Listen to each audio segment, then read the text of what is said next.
I think with Barack Obama, it was something like 95% of African Americans voted for him and Democrats, and it really hasn't gotten that much better. Overwhelmingly, it seems that the black vote is a captive vote.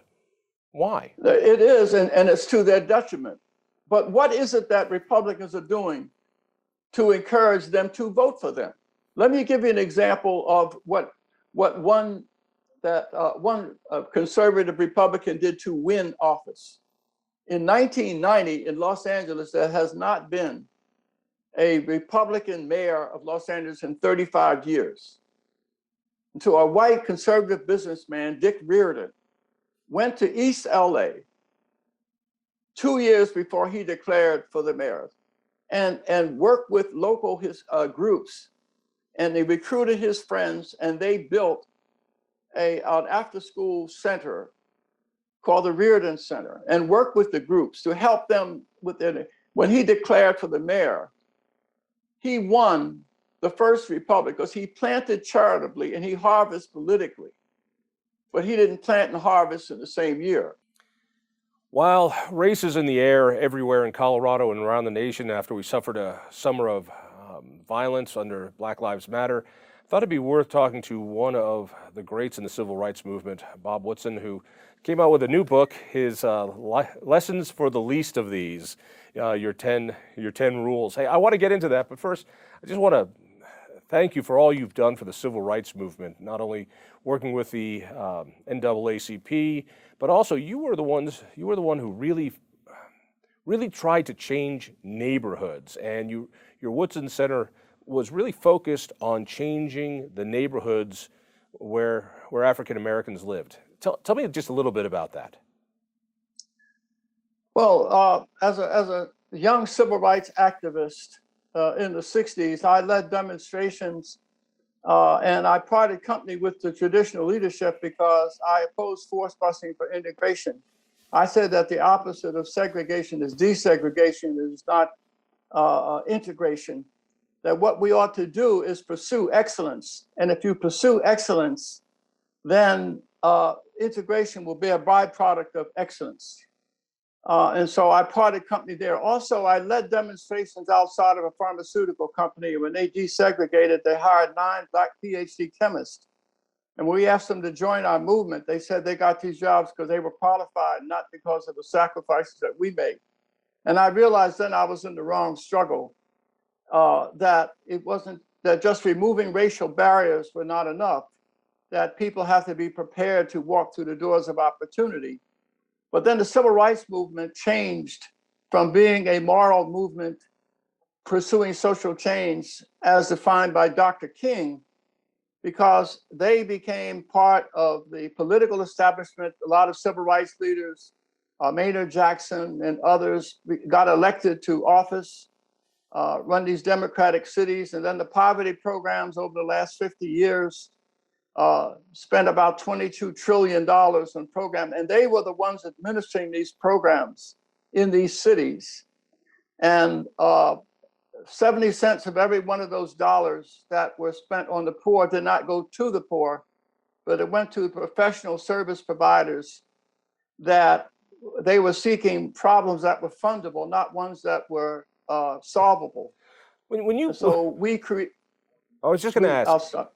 I was just going to ask. You used a term, walking through the door of opportunity. Can you add some meat to that? So I understand the idea that Dr. King said to be treated based on the content of my character, not the color of my skin.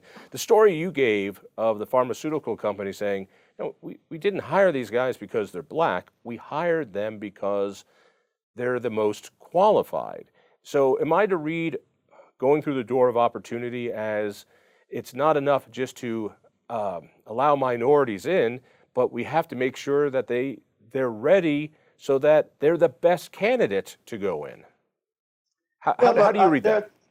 Well, I really think that when you have a situation that integration and should have been an ambulance service, not a transportation system. When you have a city that's 50% black and 50% white, and all the fire department, all the police, and all the city officials are white, that is a situation that has to be corrected. And so I think as a temporary means, you need some form of affirmative action that tries to, in fact, level the playing field. And when we got the Voting Rights Act so that we could vote, that took care of that situation, because once people had the right to vote, you didn't have to engage in affirmative action. But so you just, and so then the playing field, I think, was leveled once we had affirmative action. Is there any But is there any need for affirmative action today in 2021? no, Not anywhere in America?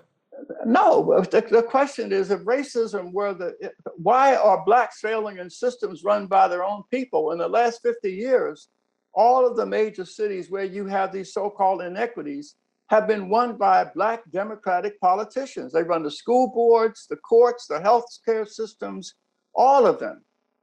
The promise of the civil rights movement was elect blacks to office, and we will do a better job than the whites who preceded us. All right, we've had $22 trillion, blacks running all of these systems. And the question is, why do you have the biggest income gap is not between whites and blacks, it's between upper income blacks and lower income blacks. And that's why this current preoccupation with institutional racism is really it's a roost. It's a concentration on reparations. I think is a distraction. It's to deflect attention away from these, so they don't have to address these fundamental questions. If racism were the issue, then why are blacks failing in school systems and other foster care? Why are they failing in systems run by their own people? The answer, I've been told, is institutional racism. Now with online learning and our kids learning from home, I get to listen into my daughter's high school classes, which talk about critical race theory, even if it's an English class, and I haven't quite figured that one out yet. But the idea is that there's been so much discrimination so long that people who are black just haven't had the opportunities, and after 200 and whatever 200 years plus of that type of discrimination, it's just too far back. They're too far back to be able to catch up. And what we need is a system that, one, recognizes that, and then two, does something to bring those folks up for equity, because the word is equity. Well, that's why the Woodson Center started in 1776, to counter this false narrative that somehow the problems facing many in the black community of out of wedlock births, crime, or poor education is somehow tied to a legacy of slavery and discrimination, right? That's what I've been told. What we did was we assembled about 23 scholars and activists, and we presented not an alternative argument, but an alternative narrative.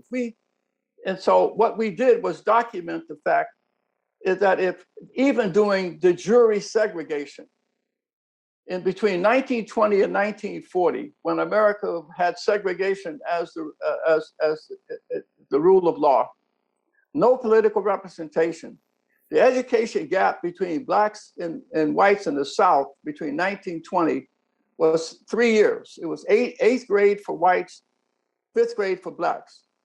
Julius Rosenwald partnered with Booker T. Washington to build 5,000 what they call Booker T. Rosenwald schools. And the black community mobilized, they put up half of the $4 million, Rosenwald, the other four, and they built these schools. Well, recent studies will reveal that between 1920 and 1940, now remember, we're in segregation, the education gap closed within 6 months. If we were able to accomplish that doing the jury segregation, how do you explain the fact that we can't close the gap in our inner cities where school systems have been run by blacks? Another example, there are 5 major high schools in urban areas in Washington, D.C., Dunbar High School, New York, New Orleans, Atlanta. All these schools at the turn of the century, high schools, they had 50 students in the classroom. They were using used textbooks.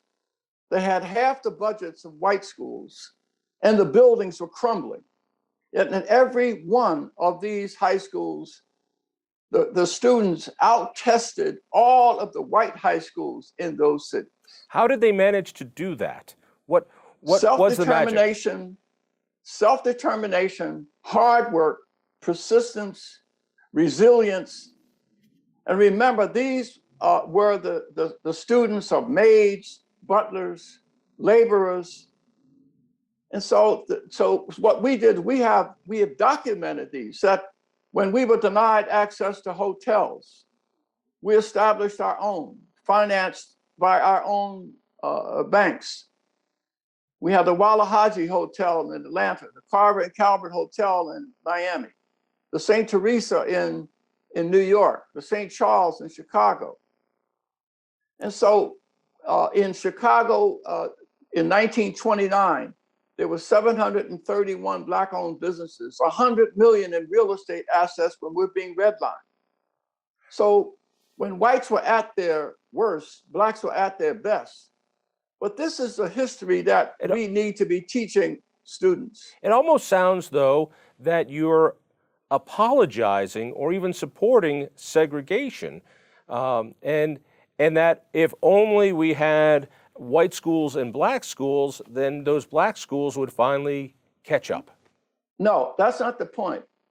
I'm challenging the notion that somehow the problems that are facing large segments of Black America today are related to the legacy of slavery and discrimination. The point that I'm trying to make, that if we were able to achieve parity and even excel, that racism is not the barrier, the principal barrier. If we were able to do it in the presence of de jure racism, how can you say that institutional racism is preventing those things from happening today?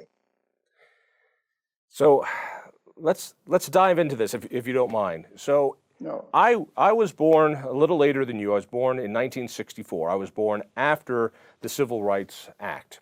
And I have been told throughout all my years that the disparity between wealth, the disparity between income is a result of racism. And now, some 56 years after the Civil Rights Act, I've been called racist more than I've ever been called racist in my life. And I'm trying to figure this out, and that I've heard that racism is now at a height, that there's this polarization. And I look at this and I go, I don't quite see it. One, I look at the numbers of interracial marriages as a barometer, just a barometer of race relations. And I realize that people of different races hate each other so much they're making babies together. That is a sign that maybe it's not so bad. But I do see people of color hurting. I do see that we have these systems that I think trap Black people in. Let me. Which systems trap Black? Okay, let me challenge you on that. I'll give you my example. I'll give you my powerful example and it's a passion for me. I look at, you're in D.C. it's different, but in the West, transit systems which were made to help people who don't have cars, to help them get the mobility to keep jobs, to go to school. Those have now been switched so that poor people pay the sales tax, so rich white guys in the suburbs don't have to pay parking when they go to a ball game downtown. So I'm wondering why Democrats still support this system. I don't think anybody in the urban core who's working poor needs a bus pass. They need a car. I think that the education system, where if you have enough money or you can live in a good school district, you have more choices. But yet it's the Democrats and the left who say if we have something that looks like educational vouchers where poor inner city people can go and choose a better private school, the left doesn't support that. So in those type of policies, I do see that they hurt people who are poor, and I do see that it's the left that empowers those systems to keep them down. Tell me that I'm wrong on that. Well, in other words, first of all, there are 3.4 million Blacks who are of African descent and second generation Caribbean. And if racism were pervasive, then why is it that they have a higher median income than whites and Asians? They have higher education. They have a higher wealth than those groups. You don't see them in our prisons. So if institutional racism were the pervasive problem, why is it exempting these groups? You see? So, and also surveys taken by Pew that went to the Black community to ask, to what extent is racial discrimination a principal barrier to your achievement? 60% of Blacks said it is not a principal barrier. The so-called social justice warriors who champion defund the police in the name of pursuing social justice for Blacks. Well, what do Blacks say about that who suffer the problems associated with fewer police? 80% surveyed said they want more police in their community, not less. So if affirmative action and whatnot were so desired, why is it Proposition 16 in California that would have reintroduced affirmative action was voted down by every ethnic group, even though the supporters of it outspent the other ones almost 3-1. So we must look at the facts here. Well, then let me throw out this fact. The fact that African Americans vote overwhelmingly for candidates who push these agendas that I think are opposite of what you just described. These are the ones who they elect Democrats overwhelmingly. Up until Donald Trump, I think with Barack Obama, it was something like 95% of African Americans voted for him and Democrats, and it really hasn't gotten that much better. Overwhelmingly, it seems that the Black vote is a captive vote. Why? It is, and it's to their detriment. But what is it that Republicans are doing to encourage them to vote for them? Let me give you an example of what one conservative Republican did to win office.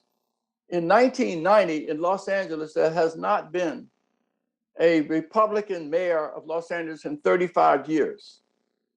Until a white conservative businessman, Dick Riordan, went to East LA 2 years before he declared for the mayor and worked with local groups, and they recruited his friends, and they built an after-school center called the Riordan Center and worked with the groups to help them with their. When he declared for the mayor, he won the first republic because he planted charitably and he harvested politically, but he didn't plant and harvest in the same year. Going back to my first question, so you're saying what he did was help people through the door of opportunity.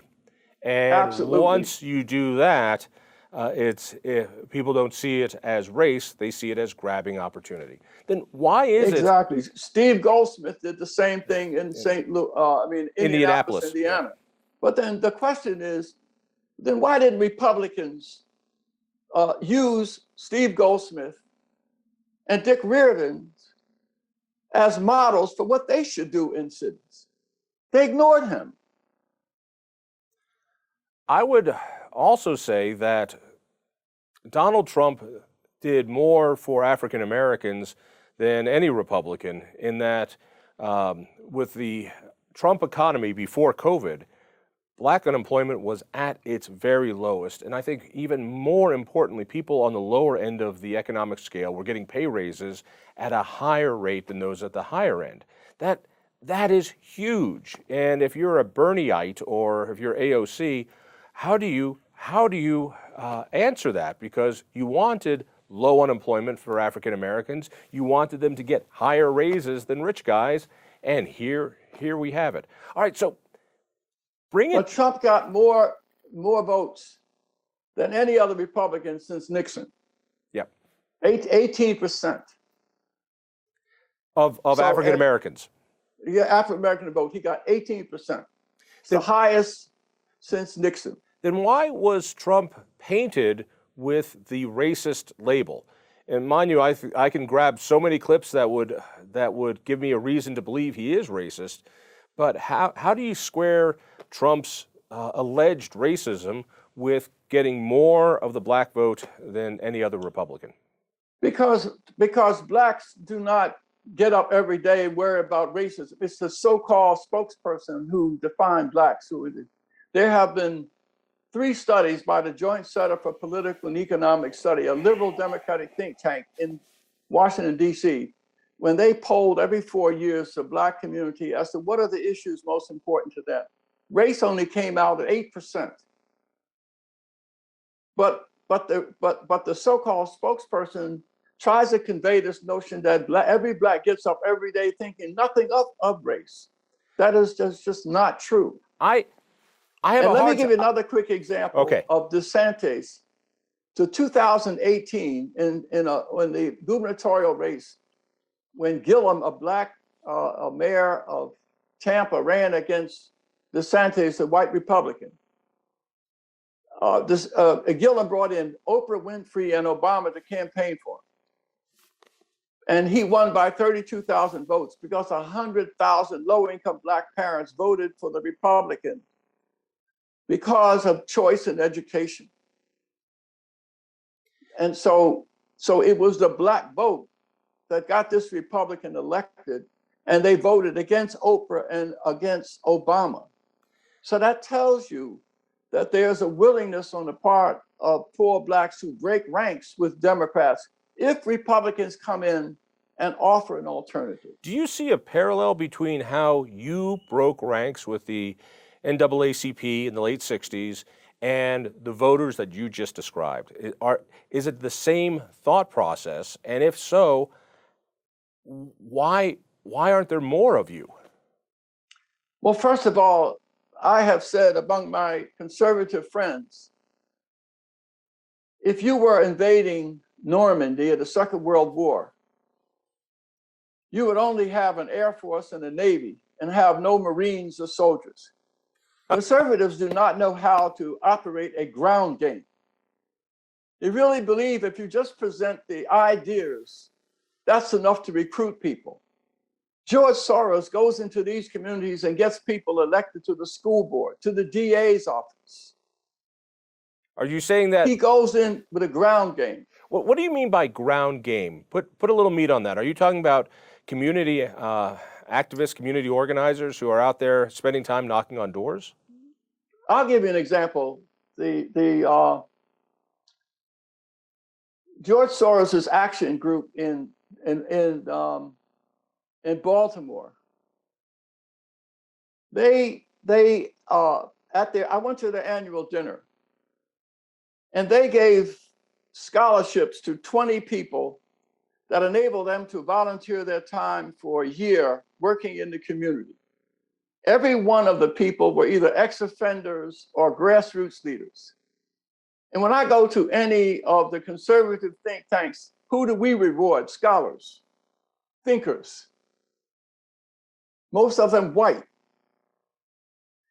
That's what I'm talking about, a ground game. So by contrast, Dick Riordan went into the community and asked people what they needed. What they needed was not campaign posters saying vote for a Republican because the left is exploiting you. No, he met some concrete needs that people had, and then he came and asked for them votes. And Republicans don't do this. There's no ground game. So what you mentioned in Baltimore was we will pay for your scholarship. In exchange, you're going to be giving us free work as far as organizing and working in the neighborhoods. Exactly. So in other words, we're paying you to organize. The pay might not be cash to you. The pay is cash to your college, which means you don't have to get a job. No, it enables them to do real work, like job training. It isn't just organizing. The point that I want to make is what the left does, they invest in untutored people.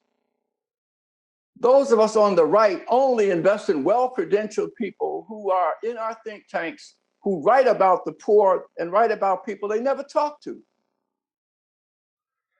I want to know more.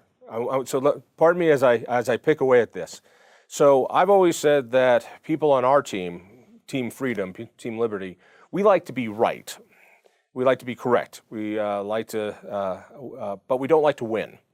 The other team, which I believe pushes immoral political thought, which is it's okay to take from others and redistribute based on political might, they like to win. And so they invest in a very long-term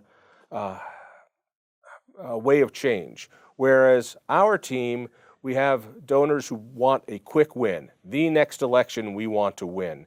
And I get a sense that our ideological opponents go, no, let's win in a decade. What do we have to do to build out the systems and the people to be able to do that? How far off am I?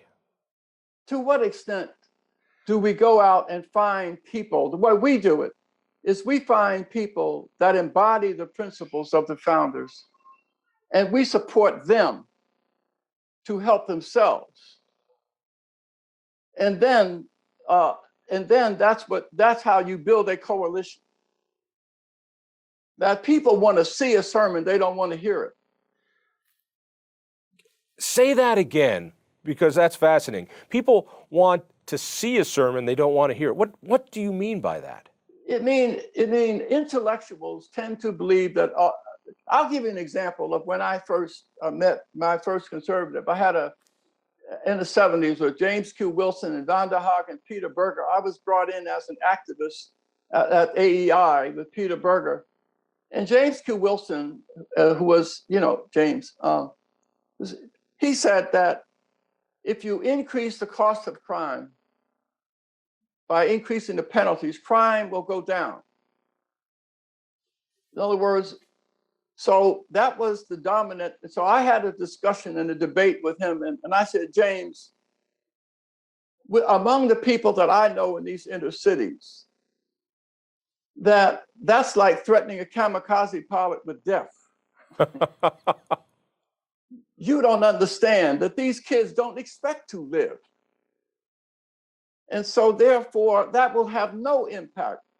By contrast, what does work is you invest in grassroots leaders that are indigenous to that community, that I describe as healing agents, that have the trust and confidence of these kids.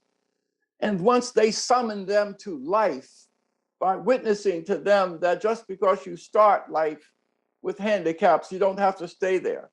And as a consequence, they're able to promote redemption and transformation in those kids, so they begin to value their life and therefore the lives of others. By doing what? By doing what? Because I remember the 3 strikes you're out, and as a conservative, I think, wow, that made sense at the time, and I remember feeling good about that, and it has not worked.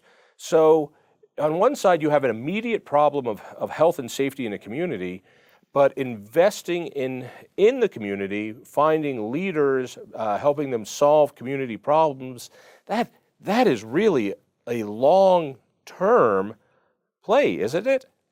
No, let me give you an example from my. It's all on. There were 53 murders in the 5 square block area in 23 years ago in Washington, D.C. It's called Benning Terrace. It was a killing field because of these warring factions. I worked with, and a 12-year-old boy was killed. I had been working with 5 grassroots leaders who are ex-offenders who had the trust and confidence of people. And I said, why don't you go up into that communities, identify the leaders, and bring them to my office? So they did, and they brought 16 of these young people to my office. I had some experience in gang mediation. Long story short, because they had the trust, they came in, and we asked these young men. They said, no one ever asked us to be peaceful. And by ministering to them, by these older men who had been where they were, and they talked about an alternative life. Within 2 sessions, we persuaded these young men to declare peace. And it's not enough to tell them what not to do, but we put them to work rebuilding the community that they were destroying. So once their character changes, their characteristic had an advantage. And as a result, people who used to run from them ran to them. And they began to rebuild, to plant grass, to work with the housing authority and rebuild. And as a consequence, these young men, we didn't have a single gang murder for 12 years. Wow. And this happened in the course of just 2 or 3 weeks. But it's because you had credibility in that community, and you also knew people, ex-offenders, who had credibility with those gangs. You didn't just show up in that neighborhood one day saying, "Hey, you don't know me, but here I am popping out of my Jaguar. Let me ask you for a sit down." I don't think they would have done that.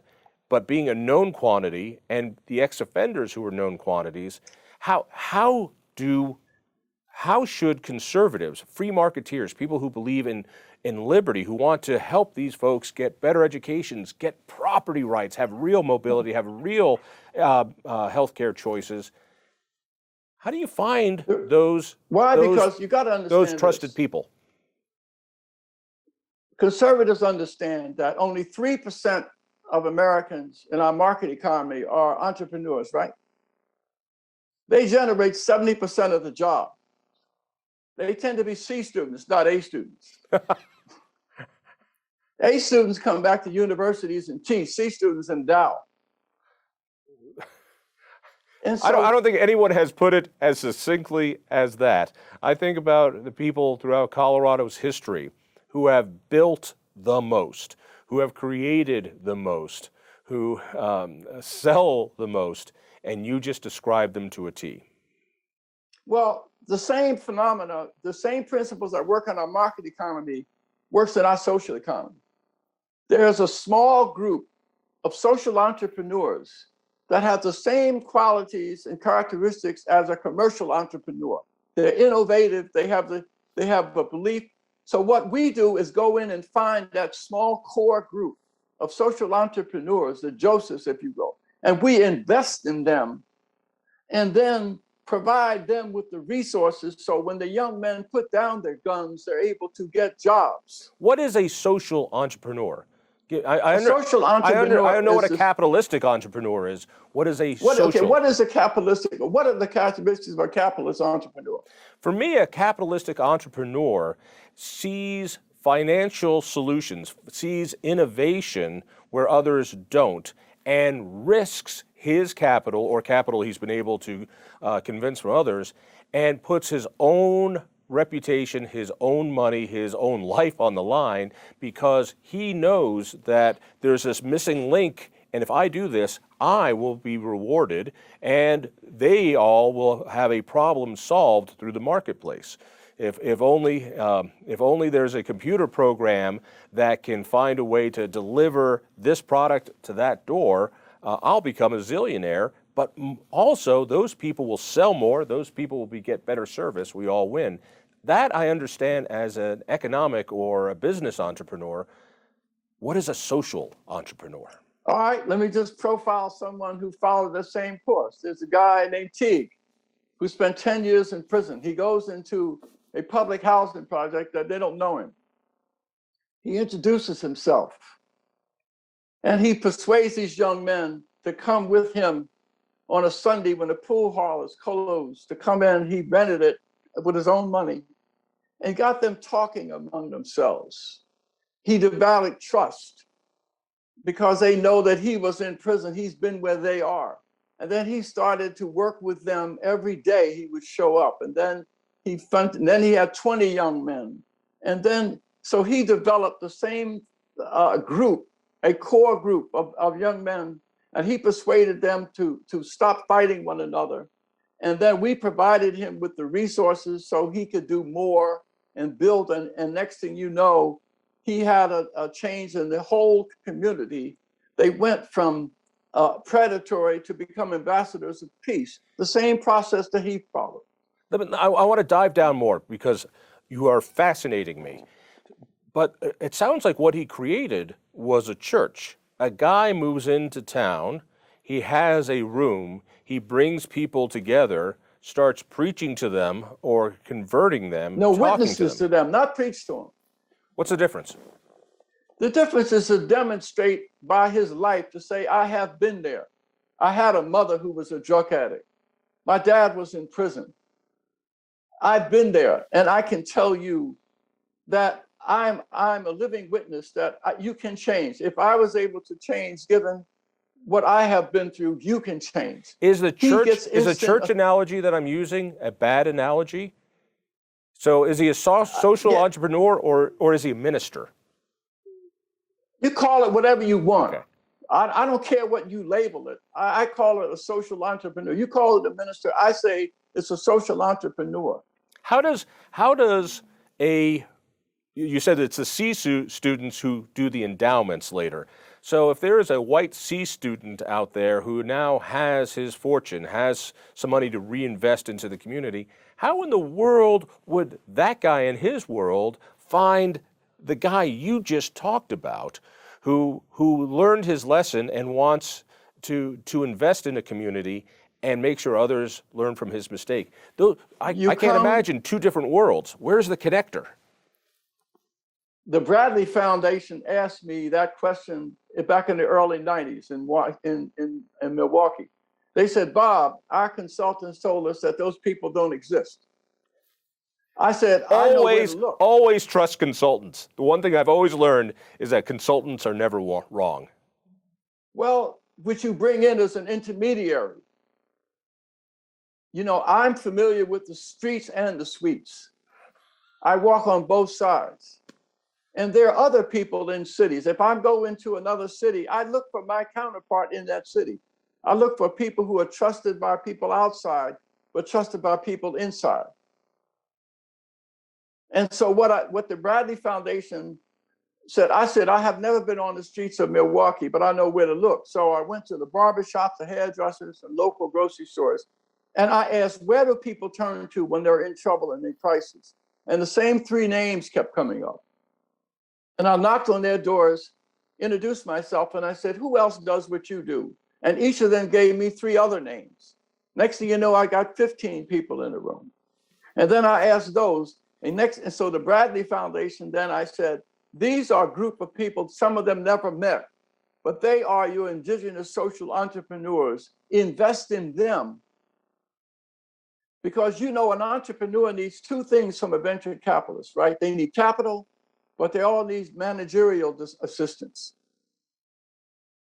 That too much capital can choke it to death, too little can starve it to death. Because the venture capitalist knows how to grow an entrepreneurial event along a continuum so it meets the demand. The same kind of technical assistance is needed for a social entrepreneur to grow from helping 10 kids to helping 200. And you believe that in any city in America, someone could replicate what you did It's being done every day throughout the country.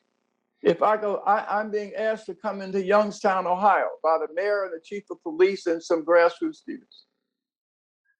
I know where I can tell them where to look. And that's what's in my book, Lessons from the Least of These. It gives you some guidance as to what to look for. Let's get what to do into the when book. You find the entrepreneur. Let's get into the book. I know you've done several books. This one, Lessons for the Least of These, puts out some of your recommendations, some of your rules, a bit of a how-to manual. Give me a couple of those. What are those? What are those lessons? The first one is to, no matter how toxic the neighborhood may look, do not assume that there are not social entrepreneurs there, that they don't have some capacity, some agency. So rather than come in and parachute in your well-intentioned remedies, look for indigenous leaders who are already solving the problems. Now, once you find them, this is what you should look for. See if you don't see a parallel between the commercial.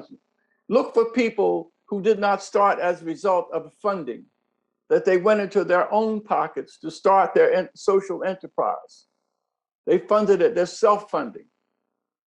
So these They are also these are have, people who didn't get a government grant, but right, these or are a foundation grant. these are people who reach into their own pocket to rent out the pool hall on Sunday so that they could have a meeting.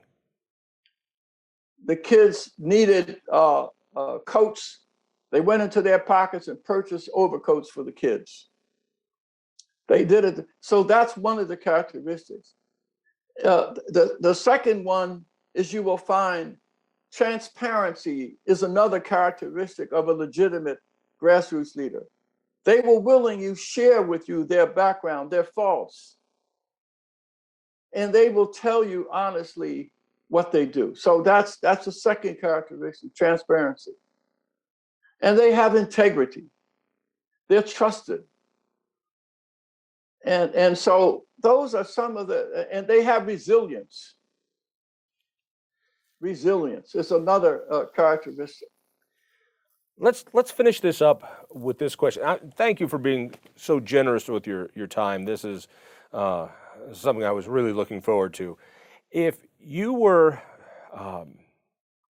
could send one quick message to the political donor class, let's say it in my state of Colorado, who want to fend off this invasion of socialism that's coming and the invasion of victim celebration that I see everywhere in our society right now, and you were to say, here's the one thing you need to do, here's the one thing you need to put $1 behind, what would that be? It would find local grassroots leaders that share the same enthusiasm for the values of our founders, of self-determination, of liberty. Partner with them and try to be on tap, but not on top. Don't come in giving them directives as to what they should do, but find out, like Dick Riordan did, what they need and financially support what they want and not your understanding of what they need. I see a disconnect from some of the people that I'm imagining to what you just suggested, because these people, as business entrepreneurs, they often know how to run businesses. They know their area of specialty so well that they think sometimes it translates into taking those rules, that way of doing things, and we'll do it right down there. We'll give orders like I give orders in my corporation, and those things will happen. If I hear you right, what you're saying is that's not the way. The way is to find the person in that community who is the leader, who shares your views of the founding, of individual liberty, of property rights, of capitalism, and help him, make him, you're there not to order them around, you're there to help them in whatever it is they feel their community needs most. How am I doing on that? Did I get it right? No, you did. Okay. Because a lot of wealthy people say, oh, I'm going to start a charter school, or I'm going to have an after-school program, or I'm going to do this. You come in with prescribed remedies that you believe they need, and you will fund things that you create, but not things that they will create. That's the biggest argument I have with conservatives. A lot of them are unwilling to go in and be on tap, but not on top. Wow. The book is Lessons from the Least. From the Least. And it's from the least. Lessons from the least. Yes, lessons from the least of these. It's available on sale at Amazon. Terrific. Hey, thank you so much. All right. This has been terrific. We'll do it again soon. Take care. All right. Bye-bye. Bye. If you enjoyed that conversation, by all means, click one of these other great programs. We have the best conversations with the most fascinating Coloradans. And subscribe to our channel. Just click down below and hit that little bell button too. You don't want to miss a single show.